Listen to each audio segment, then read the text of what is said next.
So hello everyone. Today we are going to start second part of chapter number 2.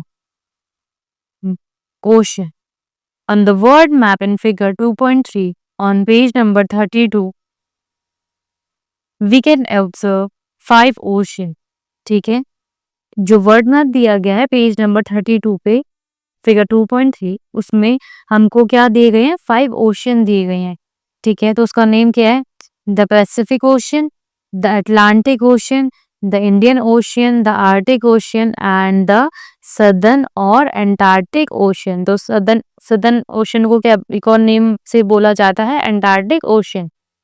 ठीक है, although we have listed 5 ocean, it is clear from the map that they are not really separate। ठीक है, हमको जो पीछे अभी बताया गया है ये जो 5 ओशन दिए गए हैं, ठीक है, मैप में, उसमें ये चीज तो क्लियर है कि ये जो ओशन है ये एक दूसरे से सेपरेट नहीं है, ये सब एक दूसरे से कनेक्टेड हैं। ठीक है, the lines that divide them on the map are no more than convention. ठीक है, जो लाइन्स इसमें दी गई है मैप में, ये कन्वेंशन से ज्यादा कुछ नहीं है। कन्वेंशन मतलब जो ये लाइन है ये सहमति से दी गई है। ठीक है, सहमति से ड्रॉ करी गई है, ये नेचुरली है ही नहीं। ये नेचुरल वर्ल्ड में कुछ ऐसा एग्जिस्ट करता ही नहीं है। The natural world does not follow such boundary. तो नेचुरल वर्ल्ड ऐसी बाउंड्री फॉलो नहीं करता है। Sea water for example constantly flow across different ocean sustaining a rich diversity of marine life. ठीक है, जो समुद्र का पानी है, ठीक है, वो एक वाटर बॉडी से दूसरी वाटर बॉडी में कॉन्स्टेंटली फ्लो होता है और ये क्या करता है? ये मरीन लाइफ को सपोर्ट करता है। मरीन लाइफ क्या होता है? मरीन क्या होता है? रिलेटेड टू और found in the ocean and sea. ऐसे कोई भी जीव जंतु जो ओशियन से या सी से रिलेटेड हो। ठीक है, many plants and animals species can be found across multiple ocean. ठीक है, डिफरेंट काइंड के प्लांट्स और एनिमल्स भी हम देख सकते हैं ओशन में। The marine flora includes tiny plants called algae and all kinds of seaweeds. Marine तो मतलब ये होता है ना जो किससे रिलेटेड हो? सी से या ओशन से। ठीक है, और फ्लोरा होता है the plant life of a particular region और a particular period of time. ठीक है, तो क्या है? फ्लोरा क्या है? एक प्लांट लाइफ है कहाँ की? पर्टिकुलर रीजन की, पर्टिकुलर पीरियड ऑफ टाइम में। ठीक है, जो भी वहां पे प्लांट पाए जाते हैं, ठीक है, तो वो सारे क्या कंसिस्ट करते हैं? फ्लोरा कंसिस्ट करते हैं। The marine fauna consist of thousands of species of colorful fish, dolphin, whales and countless mysterious deep sea creatures। ठीक है, fauna क्या होता है? The animal life of a particular region और period of time। ठीक है, एनिमल लाइफ, ठीक है, एनिमल लाइफ क्या? एक पर्टिकुलर रीजन की पर्टिकुलर पीरियड ऑफ टाइम पे जो भी वहां पे पाए जाते हैं एनिमल, उनको हम फौना बोलते हैं। तो फ्लोरा क्या कंसिस्ट करती है? एलिगी कंसिस्ट करती है और काइंड्स ऑफ सीवीड्स करती है। ठीक है, फौना क्या कंसिस्ट करती है? कलरफुल फिश, डॉल्फिन, व्हेल्स, ठीक है, etcetera and countless mysterious deep sea creatures. और बहुत सारे अनगिनत मतलब जो हमें देखे भी नहीं हो ऐसे ऐसे क्रिएचर्स रहते हैं ओशंस में। Each part of the ocean from the sunlit to the dark surface has its own diverse life form। ठीक है, तो सनलाइट क्या होता है? ओशन की वो जगह जहां पर सन की रोशनी जा रही हो। और डार्क डेप्थ्स क्या होता है? जहां पे सन की रोशनी नहीं जा रही हो। ठीक है, तो इसमें बोला जा रहा है कि each part of the ocean मतलब ओशन की हर जगह जहां पे रोशनी जा भी रही हो और जहां पे नहीं भी जा रही हो। ठीक है, वहां पे मतलब सब जगह हर जगह अलग अलग प्रकार के प्राणी पाए जाते हैं, अलग अलग प्रकार के क्रिएचर्स पाए जाते हैं। ठीक है, नेक्स्ट आगे बढ़ते हैं। ये फिगर 2.3 दी गई है, उसमें वर्ल्ड मैप है, उसमें क्या शो करा गया है? 5 ओशंस दिए गए हैं। ठीक है, तो अब हम एक-एक करके रीड करते हैं कौन-कौन से ओशियन है। अभी हमने लास्ट जो हमारी मतलब लास्ट जो भी पेज था उसमें हमने रीड करा था ना, 5 ओशियंस दिए गए थे, वही है। तो फर्स्ट है पैसिफिक ओशन, ठीक है। सेकंड है Atlantic ocean, third Indian ocean, fourth Arctic ocean and fifth है अंटार्कटिक ओशन या सदर्न ओशन, ठीक है। तो ये है 5 ओशियन। तो नीचे हमको कुछ क्वेश्चंस दिए गए हैं। Let's explore, locate the 5 oceans and in the table below mark the hemisphere और हेमिस्फीयर्स दे बिलोंग टू। तो यहाँ पे हमको 2 हेमिस्फीयर दिए गए हैं। ये है 0 डिग्री इक्वेटर, ये है नॉर्दर्न हेमिस्फीयर, ये है सदर्न हेमिस्फीयर। तो इसमें बताना है कि पैसिफिक ओशन या मतलब जो भी जितने भी ओशन ये दिए गए हैं, ये कौन-कौन से हेमिस्फीयर में आ रहे हैं। तो हम आते हैं पहले पैसिफिक ओशन में। पैसिफिक ओशन नॉर्दर्न में भी आ रहा है और सदर्न में भी आ रहा है, ठीक है। तो अब नेक्स्ट अटलांटिक ओशन में, तो अटलांटिक ओशन में यहाँ सदर्न नॉर्दर्न में भी आ रहा है और सदर्न हेमिस्फीयर में भी आ रहा है, ठीक है। तो हम पैसिफिक ओशन और अटलांटिक ओशन में भी दोनों में टिक कर देंगे, नॉर्दर्न में भी और सदर्न में भी। थर्ड हम इंडियन ओशन में आते हैं। तो इंडियन ओशन भी नॉर्दर्न हेमिस्फीयर में भी आ रहा है और सदर्न हेमिस्फीयर में भी आ रहा है। तो इसमें भी हम दोनों कॉलम में टिक कर देंगे। अब हम आते हैं फोर्थ में, आर्टिक ओशन। आर्टिक ओशन की तो टॉप में है, तो ये कहाँ पे है, ये सिर्फ नॉर्दर्न हेमिस्फीयर में है। तो हम नॉर्दर्न हेमिस्फीयर में टिक कर देंगे और सदर्न हेमिस्फीयर में क्रॉस कर देंगे।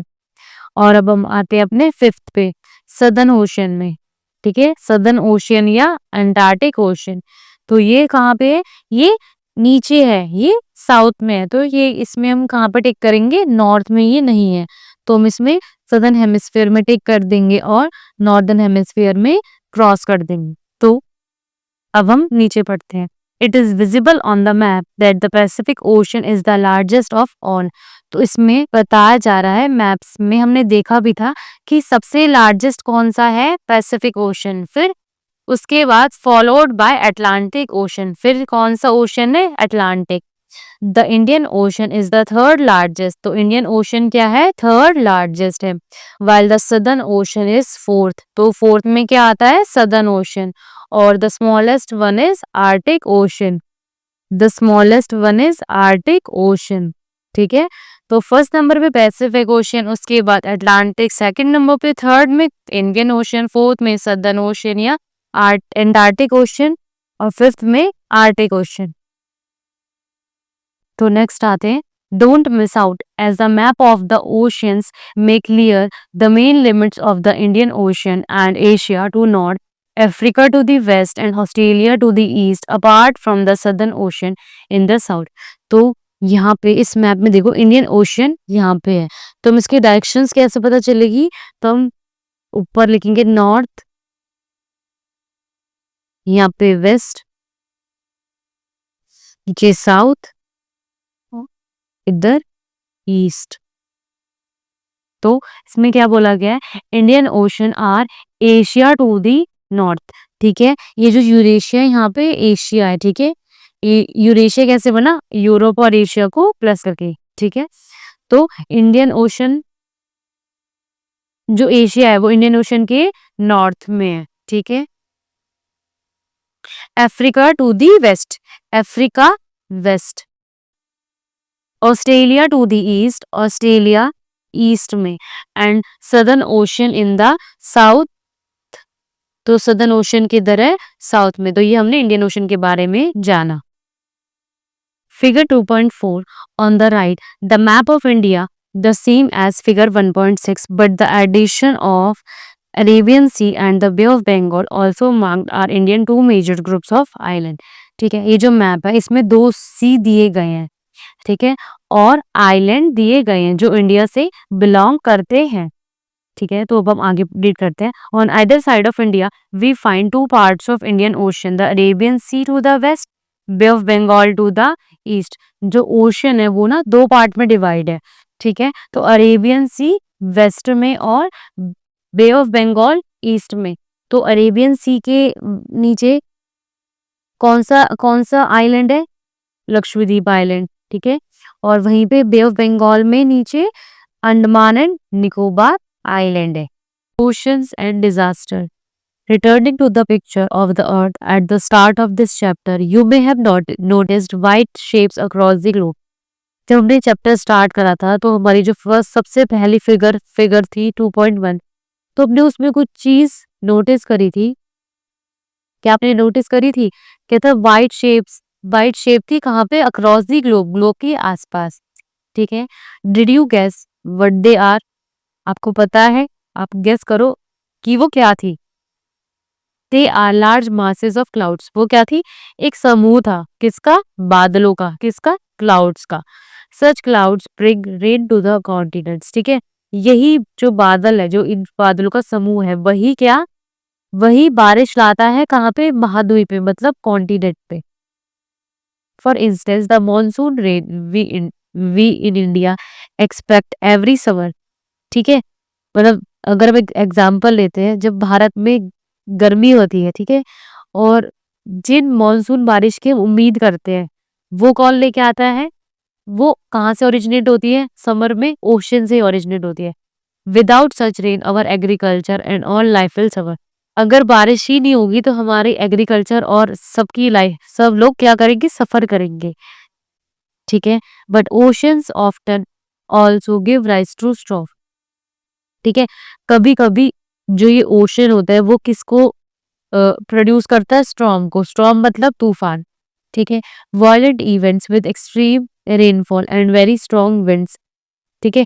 क्या क्या होता है? एक वायलेंट इवेंट होता है, मतलब बहुत ज्यादा तेज बारिश होने लग जाती है और तेज तेज हवा चलने लग जाती है, तो उससे क्या होता है? उससे साइक्लोन प्रोड्यूस होता है, which can cause wide spread damage to the coastal region of the world.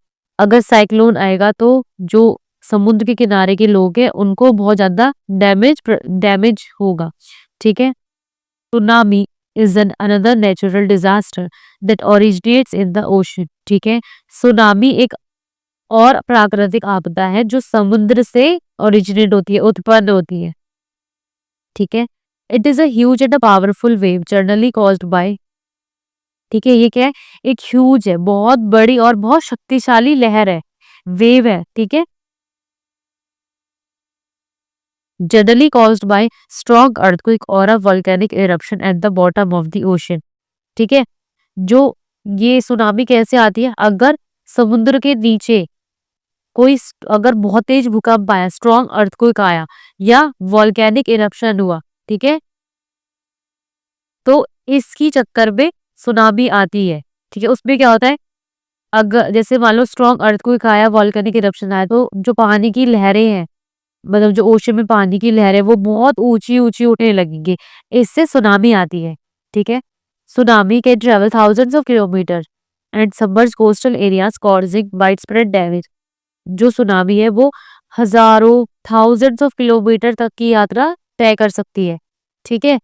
और वो जो कोस्टल एरियाज है उनको क्या कर सकती है? डुबा सकती है सुनामी, और वहां पे बहुत ज्यादा डैमेज भी प्रोवाइड करती है, डैमेज भी होता है कोस्टल एरियाज में अगर सुनामी आती है तो। नेक्स्ट रीड करते हैं हम आगे। Don't miss out on 26 December 2004 India and other 13 countries around the Indian Ocean were struck by a powerful tsunami caused by an earthquake in Indonesia. 26 दिसंबर 2004 को इंडिया एंड इंडियन ओशन के आसपास के जितने 13 other countries हैं, वो वहां पे tsunami आई। किसके चक्कर में? जो इंडोनेशिया में अर्थक्वेक आया था, ठीक है। More than 2 lakh people lost their life. More than 2 lakh people lost their life. Tsunami बहुत डिस्ट्रक्टिव होती है, कभी कभी इतने आ जाते हैं कि वहां पे बहुत बहुत लॉस हो जाता है, ठीक है। तो क्या हुआ उस टाइम? 2 लाख लोगों ने अपनी जान गंवाई। In India the Andaman and Nicobar island and the coast of Tamil Nadu and Kerala were severely affected and suffered much damage and loss of life, ठीक है। अंडमान अंडमान एंड निकोबार आइलैंड और जो कोस्टल एरियाज थे तमिलनाडु और केरला, ठीक है, ये सब ना इतने बहुत ज्यादा अफेक्ट हो चुके थे और यहाँ पे बहुत डैमेज और लॉस हुआ था लाइफ का। ठीक है, आगे रीड करते हैं। Such tsunami are rare but very destructive. ऐसी सुनामी बहुत आती कम है, बहुत रेयर होती है बट बहुत ज्यादा डिस्ट्रक्टिव होती हैं। Luckily they can often be deductive before they hit a coast. ठीक है, तो अब हम पे ऐसी टेक्नोलॉजी आ चुकी है कि अब हमको पहले ही पता चल जाता है कि यहाँ पे मतलब पहले डिटेक्ट हो जाता है कि यहाँ पे कुछ होने वाला है, लाइक भूकंप आने वाला है, कुछ भी होने वाला है। ठीक है, मैनी कंट्रीज कोलैबोरेट इन सच अर्ली वार्निंग सिस्टम। ठीक है, और बहुत सारी कंट्रियों ने बहुत कोलैबोरेट करा है। ठीक है, EWS इसको बोलते हैं, EWS अर्ली वार्निंग सिस्टम। मतलब ये क्या होता है, ये मतलब ये जो अर्ली वार्निंग सिस्टम है ये हमें पहले ही इंफॉर्मेशन दे दे प्रोवाइड कर देता है कि इंडिया की कुछ होने वाला है। ठीक है, या तो कुछ सुनामी आने वाली है या कुछ अर्थक्वेक आने वाला है। There is in particular and Indian Ocean tsunami warning system. ठीक है, एक इंडिया का अलग है, पर्टिकुलर नेम है उसका IOTWS। ठीक है, क्या नाम है उसका? Indian Ocean tsunami warning system, to which many countries including India contribute. This helps to measure to protect lives and property. ठीक है, तो ये हमें पहले ही अलर्ट कर देता है लाइफ और प्रॉपर्टी, जो लाइफ एंड प्रॉपर्टी जो मतलब डैमेज होने वाली है वो ना हो।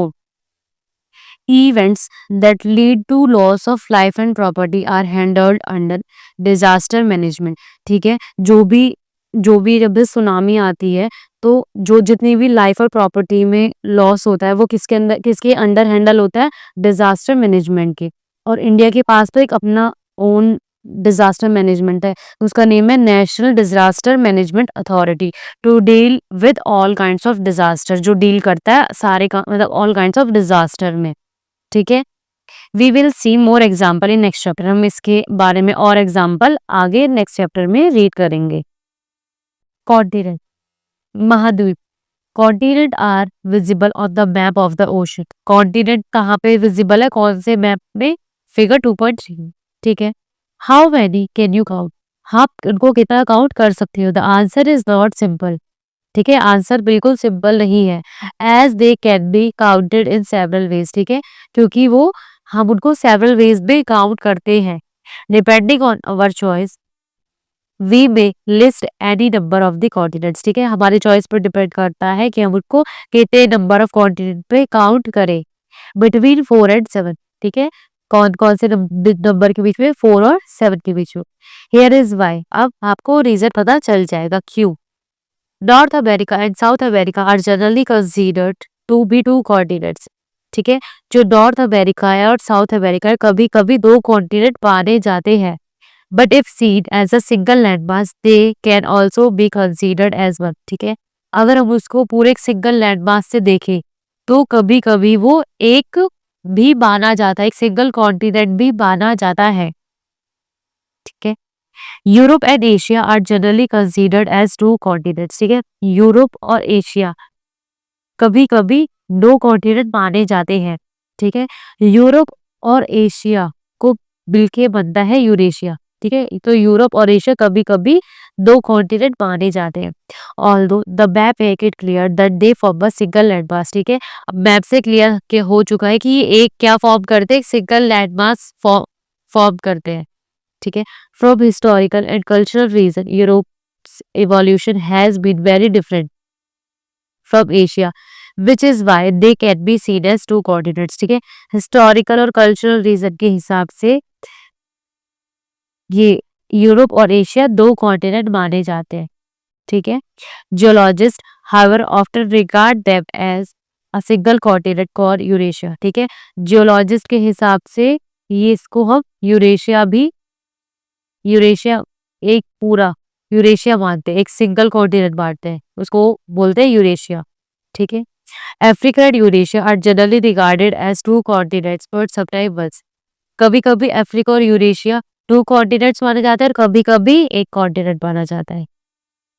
You may have seen the 5 Olympic rings, one of the symbol of Olympic games. ठीक है, ये जो 5 ओलंपिक रिंग्स है वो किस चीज का सिंबल है? ओलंपिक गेम्स का।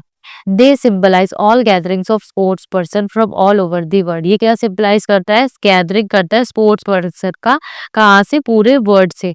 The ring were chosen to represent 5 inhabited continents: Africa, America, Asia, Australia and Europe. ठीक है, now let us look at the diagram on the page number 36 which is based on the list of 7 continents. It does not show their actual shape but their relative size. ठीक है, अब हम next page पे देखेंगे, page number 36 पे 7 continents दिए गए हैं बट उनकी एक्चुअल शेप नहीं दिखाई गई है, बट उनके साइज दिखाए गए हैं। ठीक है, तो अब हम अपने नेक्स्ट पेज पे आते हैं। ठीक है, तो हम स्टार्ट करते हैं नॉर्थ अमेरिका से, इससे हम इसका एक्चुअल साइज पता करेंगे। ठीक है, 1 2 3 4 5 6 7 8 9 10 11 12 13 14 15 16 एंड 17। ठीक है, तो यहाँ पे कितने हैं? 17। लाइक अब हम साउथ अफ्रीका पे आते हैं। 1 2 3 4 5 6 7 8 9 10 11 12 13 14 15 16 17 एंड 18। तो यहाँ पे 18 है। ठीक है, यूरोप 1 2 3 4 5 6 7 8 9 10, तो यहाँ पे है 10। Next Africa 1 2 3 4 5 6 7 8 9 10 11 12 13 14 15 16 17 18 19 20 21 22 23 24 25 26 27 28 29 30। तो अफ्रीका का साइज क्या है? 30। ठीक है, नेक्स्ट हम एशिया पे आते हैं।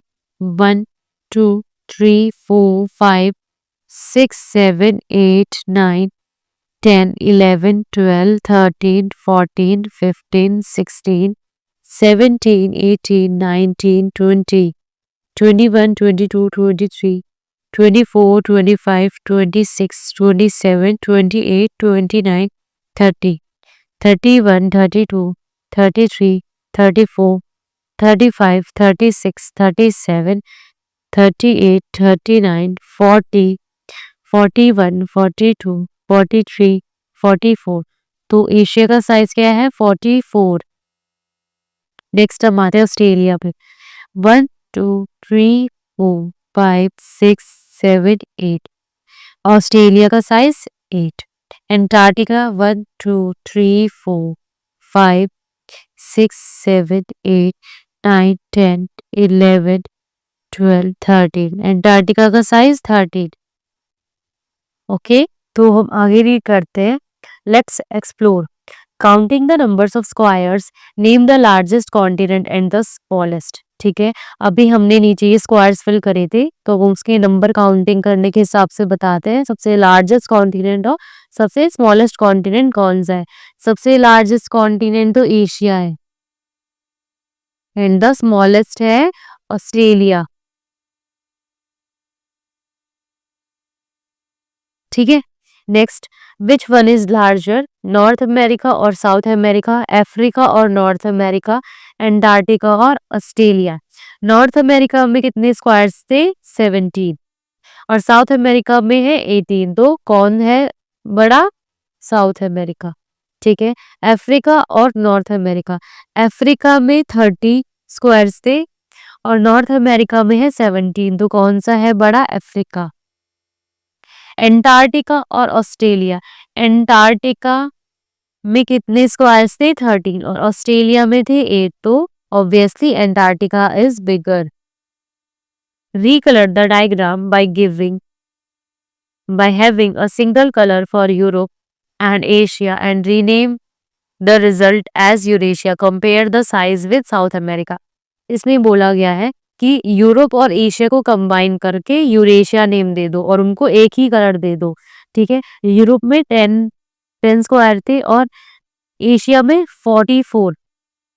तो जब वो बिंदुओं को कंबाइन कर देंगे तो 10 प्लस 44 कितना हो जाएगा? 54 हो जाएगा। ठीक है, तो कितना हो जाएगा? 54। ठीक है, 54 साइज स्क्वायर का साइज होगा यूरेशिया का। और बोला है कंपेयर करो इसका साइज किससे? साउथ अमेरिका से। साउथ अमेरिका के स्क्वायर का साइज है 18।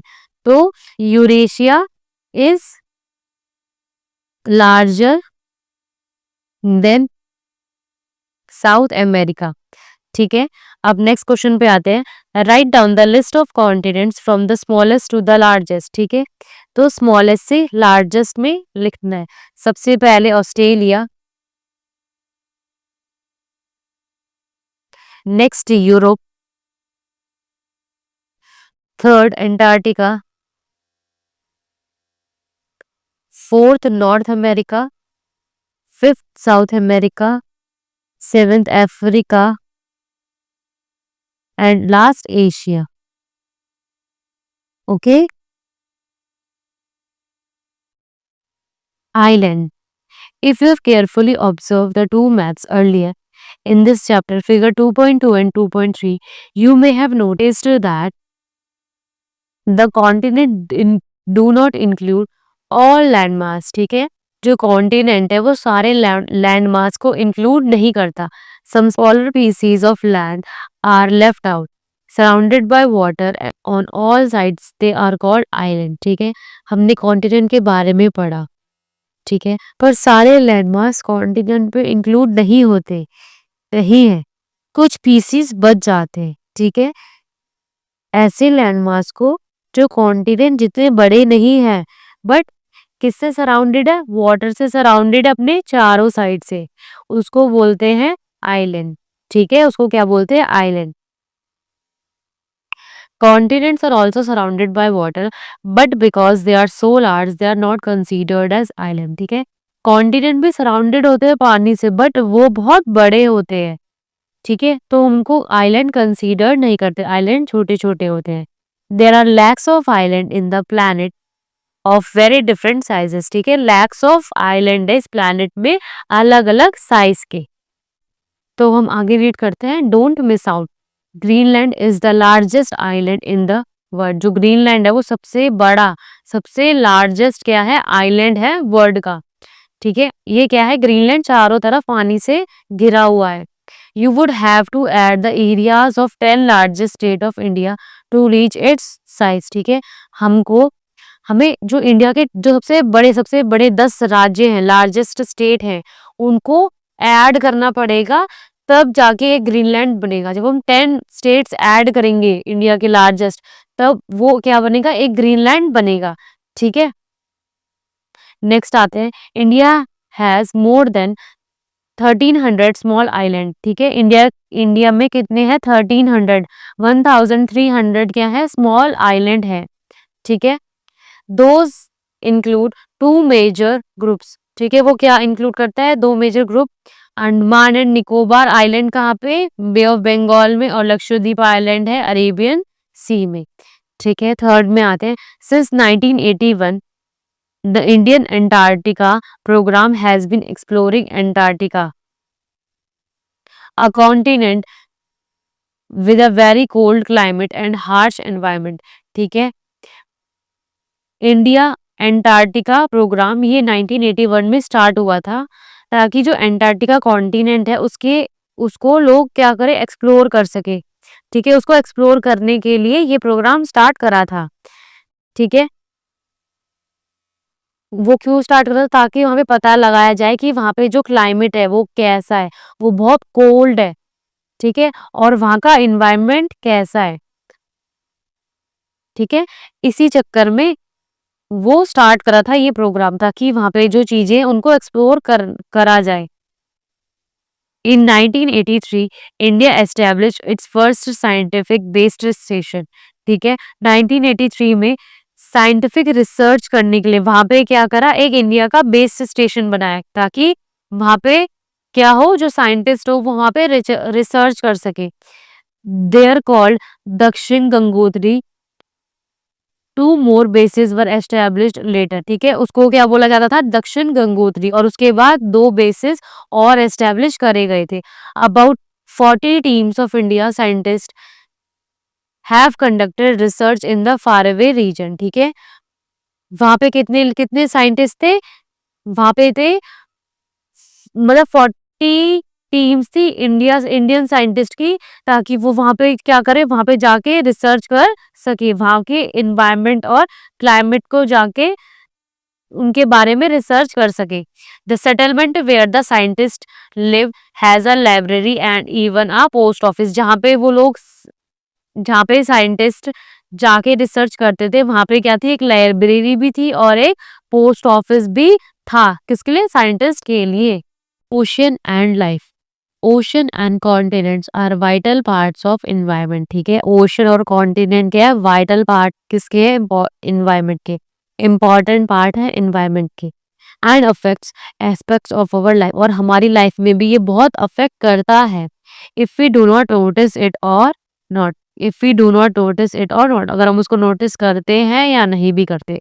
We have mentioned that ocean sends rain. ठीक है, हमने अभी इससे जो पहली वाली क्लास थी उसमें हमने पढ़ा था कि ओशन क्या करता है, सेंड करता है रेन को, किसमें, कॉन्टिनेंट में। ठीक है, this is the part of water cycle, और ये किस चीज का पार्ट है, वाटर साइकिल का, वो हम अपनी फर्दर साइंस की क्लास में स्टडी करेंगे। ठीक है, without ocean for instance there would be no rainfall, अगर ओशन ही नहीं होंगे तो रेनफॉल भी नहीं होगा। ठीक है, the earth would be a desert, तो अर्थ क्या बन जाएगा, एक रेगिस्तान बन जाएगा। Moreover more than half of the world oxygen is produced by ocean flora.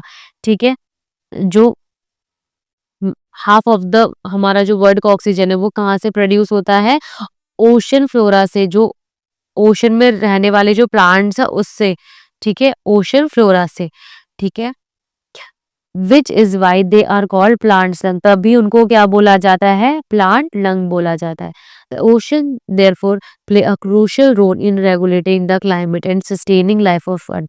ठीक है, ओशन क्या करता है, एक क्रूशियल रोल प्ले करता है हमारे क्लाइमेट को अफेक्ट करने में और सस्टेनिंग लाइफ ऑन अर्थ। ठीक है, oceans have deeply impacted humanity in many other ways. ठीक है, अभी हमने लास्ट में पढ़ा था कि ओशन रेनफॉल और ऑक्सीजन प्रोवाइड करता है। ठीक है, हमें कहाँ से मिलता है, वो ओशन से मिलता है, बट ह्यूमैनिटी के लिए भी ओशन बहुत हेल्पफुल है। ठीक है, from early times people have used oceans and seas to migrate to other region. ठीक है, अब जब बहुत मतलब पुरानी बात है, अर्ली टाइम्स में क्या करते थे पीपल, किसका यूज करते थे, ओशन और सी का यूज करते थे एक जगह से दूसरी जगह जाने के लिए, to trade in all kinds of goods. ठीक है, जो समुद्र में जो व्यापार होता था, जो व्यापार होता था सारे मतलब ऑल काइंड्स ऑफ गुड्स में, उसकी वो भी किसकी हेल्प से होता था, ओशन की हेल्प से। ठीक है, टू कंडक्ट मिलिट्री कैंपेन में भी हेल्प करता था ocean, as a source of food through fishing. ठीक है, फिशिंग में भी हेल्प करता था ओशन, कैसे, as a source of food.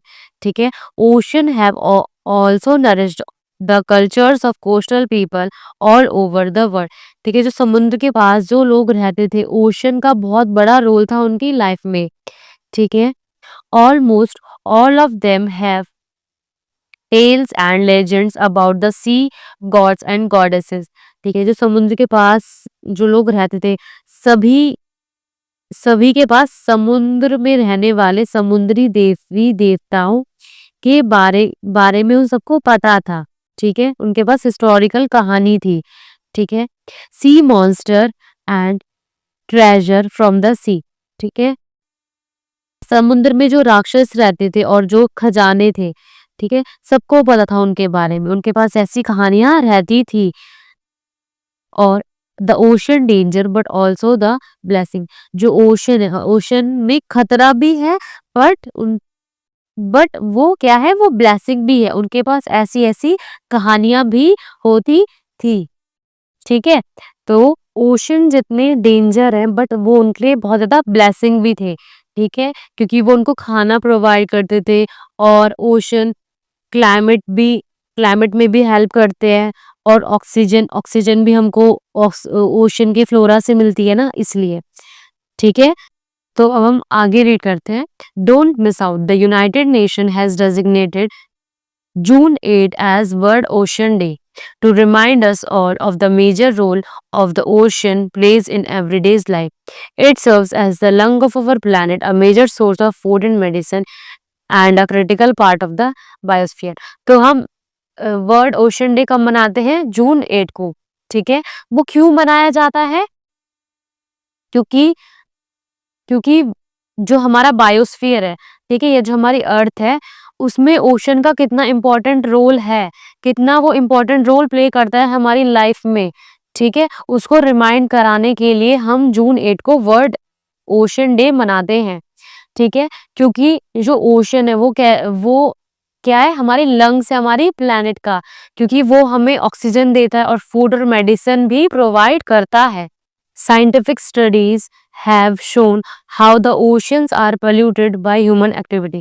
ठीक है, साइंटिफिक स्टडी से पता चलता है कि ओशन कैसे पोल्यूटेड है, ह्यूमन एक्टिविटी के की वजह से, ठीक है? ह्यूमन बींग्स की एक्टिविटी की वजह से क्या है, ओशन पोल्यूटेड है। We throw several millions of ton of plastic waste into the ocean every year. हम हर साल millions of ton plastic waste कहाँ थ्रो करते हैं? ओशन में, चोकिंग मरीन लाइफ। और हमारी वजह से जिस तरीके से हम फेंकते हैं, मतलब जिस तरीके से हम फेंकते हैं अपना जो वेस्ट है ओशन में, हमारी वजह से जो मरीन लाइफ है उन लोगों का क्या हो रहा है, दम घुट रहा है, ठीक है? मरीन जो एनिमल्स है उन लोगों का क्या हो रहा है, दम घुट रहा है।